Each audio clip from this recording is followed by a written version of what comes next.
The United States Armed Forces produce some of the best leaders in the world. By studying the way military leadership influences teamwork and cooperation, civilian organizations, including hospitals and health systems, are improving the way they work together and communicate.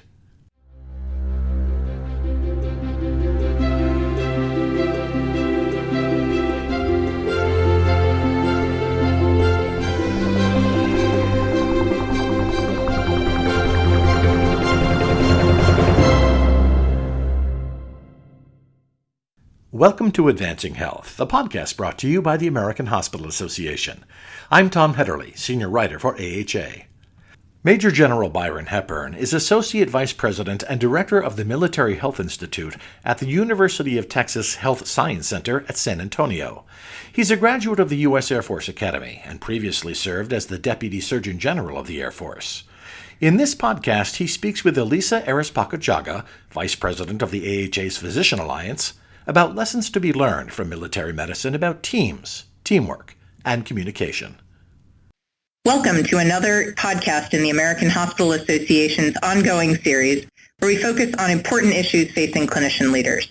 I'm Elisa Arispacochaga, Vice President of AHA's Physician Alliance, and today I'm very pleased to be joined by Major General Byron Hepburn, former Air Force Medical Services General Officer and Director of the University of Texas Health San Antonio Military Health Institute.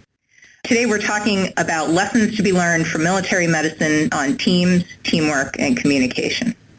So to get us started, Dr. Hepburn, why don't you tell me a little bit about yourself and your experience? Well, first off, let me thank you for the invitation to address the AHA team that's out there on this podcast.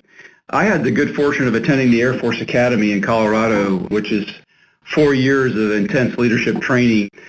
While there, I learned a lot of things, but obviously I learned a lot about dealing with stress and teamwork and excelling in that type of environment. Following graduation from the Academy, I had the good fortune of getting what's called a Swiss University Award, and that was for study at the University of Geneva in Switzerland. And there, the focus was on international organizations. It was on conflict resolution, humanitarian and peacekeeping operations, in very complex environments, and little did I know that all those tools that I learned there would come to great use in years ahead in my Air Force service.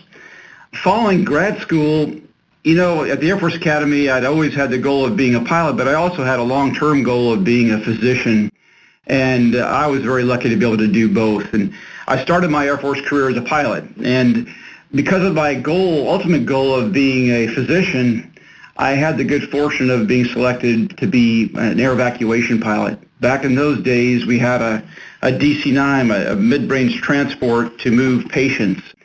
I flew that mission all over Europe and Africa and the Middle East, and then here in North America, in the United States, the Caribbean, and also in Canada and Mexico at times. And that experience really gelled for me a lot about teamwork and crew coordination and discipline and attention to detail, and it was a great, great opportunity on a great transition into the healthcare profession. I was lucky I got to go to the Military Medical School, the Uniformed Services University in Bethesda, Maryland, and many of you know this, it's premier school. It's right across the street from the National Institute of Health, and a lot of our faculty are scholars there at the NIH, so I had a very good medical foundation and training and education. I did a residency in family medicine. I really enjoy and appreciated the focus on prevention and the awareness of community determinants of health in my training, and I really enjoyed that experience. And I learned firsthand that healthcare is an interprofessional team endeavor from the outset, that it's not just the doctor, it's the nurses, the assistants, the RTs, the entire staff that makes it come together, and to include the administrators that make things run smoothly.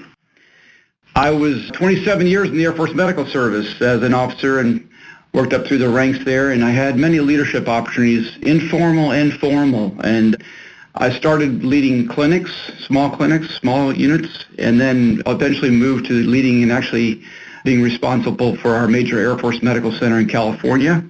And I finished my career here in San Antonio, Texas, running a health system, a 12,000-person system with major medical facilities, one level 1 trauma center, an ambulatory surgical center, and 7 outlying clinics, really a significant undertaking. In my career, I also had the opportunity to serve at the policy level of healthcare up in Washington in the Surgeon General's office, which at the macro level is a $5.4 billion system with 75 facilities and 42,000 persons. So really a team of team efforts. So I really got to see the policy interchange between the Department of Defense, Health and Human Services, and the Veterans Administration while I was there. As many military health professionals, I don't know that many of our colleagues in the civil sector know this, but we do a lot of humanitarian operations, and I had the privilege of leading a medical operation in a country in West Africa called Cameroon back in 2000, and that was very rewarding. I also was deployed to Afghanistan right after 9/11 to a city up north called Mazar-e-Sharif, and there I worked with our Jordanian allies and our French colleagues to help set up humanitarian medical operations for northern Afghanistan, and that was very rewarding as well. All those experiences in my Air Force journey really were very rewarding personally and professionally, and each one of them put numerous tools in my kit bag, if you will. I would say from a personal satisfaction standpoint, it's always more enjoyable or professionally rewarding when you're leading a small team because you certainly know all your teammates. In certain cases with the military, you know their families too. You're responsible for their families' well-being as well. But there's also, as you mature and grow in your professional journey, there's great satisfaction and reward in leading teams of teams in large organizations. And you have to shift your intellectual focus as you move up the ladder of responsibility. And I came to appreciate that. Right now, and that's the role I'm doing at the University of Texas, UT Health San Antonio, as the director of the Military Health Institute. It's a virtual institute, and it's all about teamwork and bridge building and really building alliances with our military partners, our VA partners, other academic partners across the U.S., and in some regards, even internationally. I have been very respectful, mindful of being respectful of the professionals that have dedicated their lives to academics, our professors, our researchers, our staff members here that have dedicated their life to health academics. So it's been very rewarding here in the last 5 years. It's gone by very fast, actually. I hope that covers it. That's a pretty big elevator speech there. It's an amazing amount of experience and history that you bring to teams, so it'll be no surprise that we wanted to interview you for this podcast. So can you tell me what some of your personal strategies are when you're faced with building a team? And are there some specific aspects that you're pulling from either your service in the military on the front lines and those humanitarian efforts that really inform how you bring those teams together?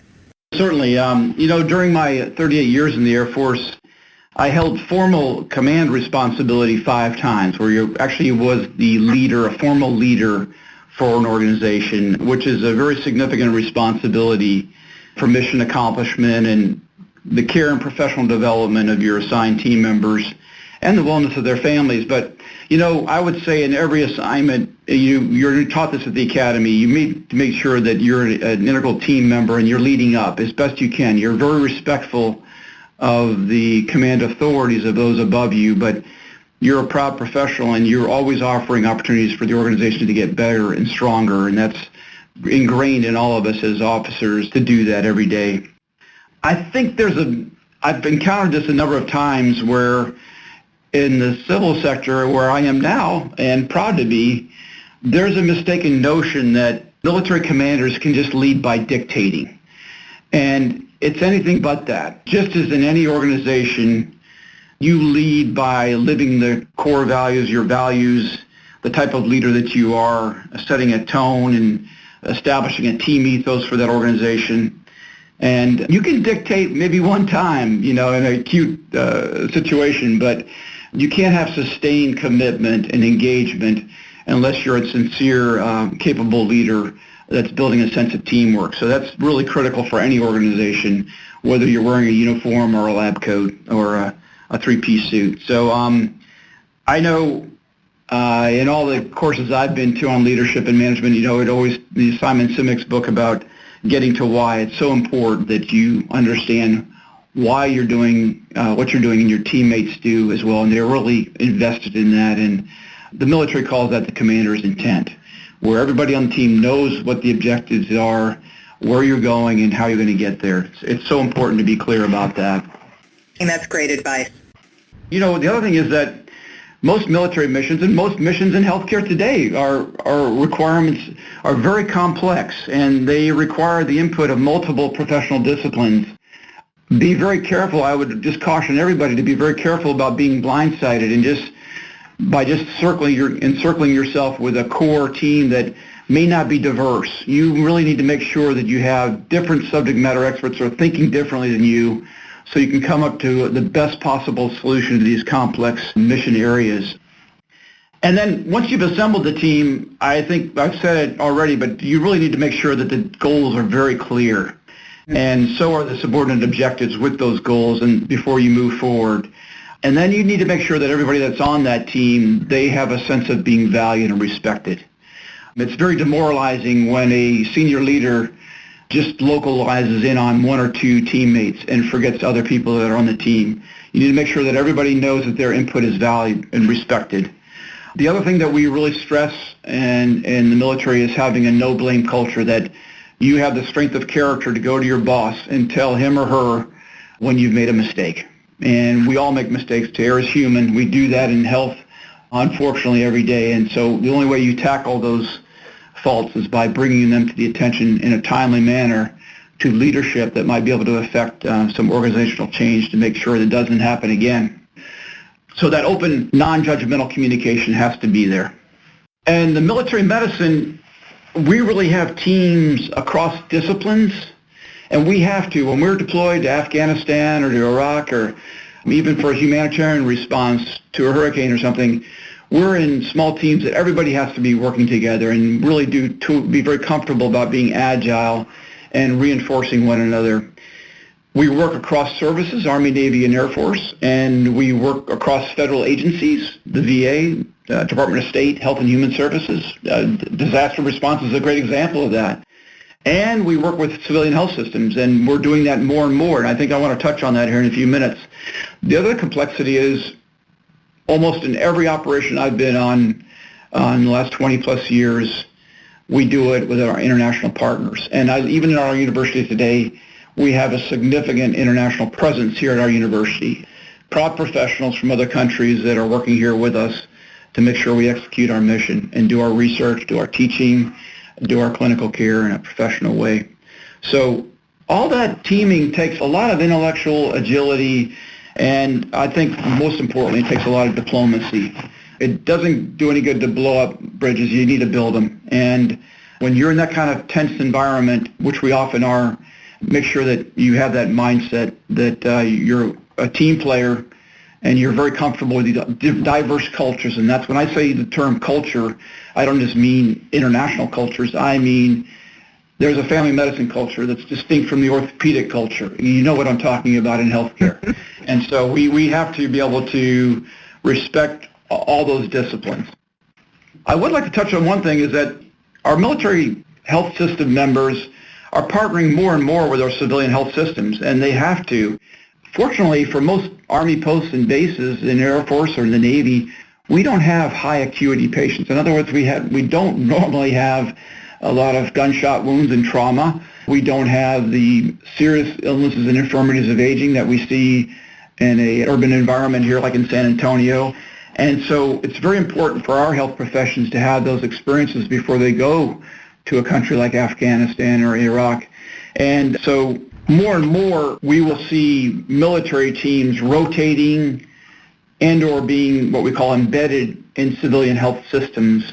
The Air Force has done this at St. Louis University, the University of Cincinnati, and the University of Maryland as an example. I know the Army is doing this in Miami as well. The Navy has partnerships in California, and those kind of relationships are going to continue to evolve in the years ahead.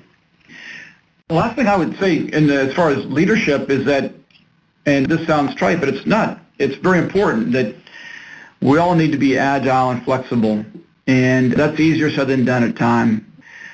I would say, having led organizations, you need to be firm and you need to be fair. You always need to be fair to all your teammates, but there's a time to be firm. It's like the tough love in your family. There's an adage that you'll often see it on patches in the military, on uniforms, mission first, people always. And it's a leader's challenge to, I love my guys, my men and women, I love them to death, but I also know that there's a mission out there. We've got to do it concurrently. So we have to balance that out as leaders. And you need to do that so you can have capable and motivated people working the job to do every day.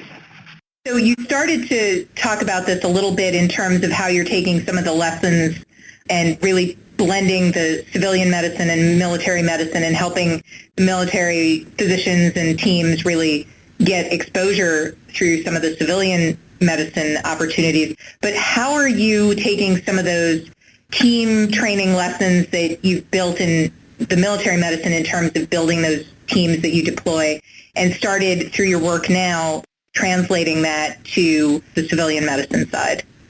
Well, I think we all know that education and training is essential in any profession today. I don't care if it's a nuclear power, being an engineer, and certainly in healthcare. The exponential growth of information and knowledge, it just makes it a mandate. The other thing is we just touched on over the last couple of minutes is interprofessional education and training is an imperative. And I know this is a real emphasis item in all academic health centers so that our medical students, our dental students, our health profession students, our nursing students are, as they're moving through their training, they're getting opportunities to train and educate themselves collectively so they understand it is a team sport to do what we're doing. The great example of this is in the area of patient safety. And having been a pilot, I know that a lot of these lessons learned in patient safety have come from the aviation industry. And a lot of those lessons in aviation came from military aviation, I'm proud to say. Flight crews have to work together in a very disciplined and coordinated manner to achieve safe mission success. And whether it's in combat operations or whether it's in dealing with an in-flight emergency, taking off out of Newark Airport, we know Sullivan landing on the Hudson River a couple of years ago as an example. So one example of how we do that team training is through what's called team steps. And I'm sure a lot of folks that are on this call or on this podcast, listening to the podcast, know about team steps. It came out of the Department of Defense. It's team strategies to enhance performance and patient safety. And this program really teaches the virtues and the principles of timely communication, teamwork, respect, and some key safety principles that are so important. And right now it's led out of the Agency for Healthcare Research and Quality, but I can only imagine that most of the listeners today have actually participated in these events. If not, I hope they do in the near term. There's a lot of good that comes out of that training. This training is really helpful, particularly for high acuity teams like surgical teams, emergency teams, obstetrical teams, ICU teams, but really it applies to all teams. If I'm an administrator running a logistics operation, it applies to that team as well. But I'll give you a little vignette about when I was commanding our medical center in California. This program first came out. This is a number of years ago. And when I was walking around and checking on how things were going, I was up in the intensive care, one of our intensive care units, and I asked the senior ICU nurse how the team steps training went. And well, she said, oh, Colonel Hepburn, Dr. Hepburn, it went great. And I said, oh, and I said, well, how did the doctors like it? And she goes, oh, the doctors didn't participate. So my answer to her was, well, we really haven't done the training then, have we? So we rescheduled the training to make sure that wherever it was done in the medical center, it was done with physicians, nurses, respiratory techs, whatever the disciplines were that were involved in whatever the care was. So it's important that safety and quality is not just a nursing function. All of the health professionals have to be involved in that, and everybody has to see that nobody is privileged and shouldn't be part of that, because over and over again, when you look at root cause analysis events and mortalities in hospital, there's often been a young RT or a young pharmacy or lab tech that could have stopped Dr. Hepburn from making the wrong choice of a medication or whatever the issue may have been. So we need to make sure we instill that. That's why this interprofessionalism is so important, and that's a great example that I could think of, that something that's come out of the military that applies every day for all our health systems across the United States. I completely agree, and AHA is actually offering Team Steps training through AHA Team Training for precisely that reason, and there have been some great stories coming out of that. So I know part of the work that we had talked about a little bit before was this idea of really learning some strategies from the military and from civilian teams, but how to prepare those teams to respond to disasters, to mass trauma events, and really how they can learn to deploy together, whether they're a civilian team or a military team. Well, as you can imagine, the military, and I would hope every health system in the United States today has this as an area of focus, that we're prepared to deal with, in a timely manner, in a professional manner, a disaster. And that can be a natural disaster such as Dorian, hurricanes, floods, tornadoes, earthquakes, fire, mass shootings, unfortunately, or it could be some other serious mass casualty event, a Boston bombing, what have you. These are serious things. They don't happen frequently, or more important, they're happening, but when they do occur, the consequence is significant. We have to be prepared. And I'm actually giving a talk next month at the National Family Medicine meeting on initial trauma response for family physicians. But the point being, all disciplines need to be cognizant of how to deal with these events and work in a coordinated manner to respond to them. I don't know if you know this, but the number one cause of death in the United States for our pediatric and adult populations age 1 through 44 is trauma. We're very mindful of chronic diseases and so forth, but trauma really does take its toll on our morbidity and mortality, and we need to be mindful of that and prepare accordingly. I hope someday we'll see a National Institute for Trauma, just as we see a National Cancer Institute and so forth. But every military clinic or hospital or medical center has dedicated triage teams. These teams come together on a recurring basis, and they train to a mass casualty event, and a minimal team, an immediate team, delayed team, expected team, the categories of sorting patients, and there are also logistical teams and transport teams. So we do that training, and then we have exercises every year to make sure that those principles are reinforced. As an aside, when the Pentagon was hit on 9/11, it just so happened that those medical teams had trained just a few weeks prior and were well prepared for a very serious event. I would ask that everybody think about making sure that that training is taking place. And I know it's at a cost. It really is. If I'm a hospital CEO or a CFO, I know there's an opportunity cost of taking busy surgeons, emergency physicians offline for an hour or two or whatever it takes to do this. But I think it's incumbent on all of us to commit to that time and energy to do it and do it right. So when you do it, you're not just filling a square, but it's done professionally. You respect their time, and they respect the organization's time to do it professionally and to make sure the lessons learned are captured so you can continue to mature your processes.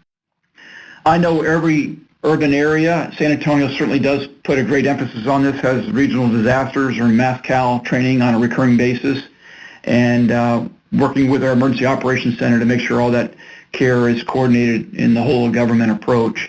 So if health leaders have not done so, I would encourage them as part of their orientation to their urban areas to make sure that they have a familiarity with that activity.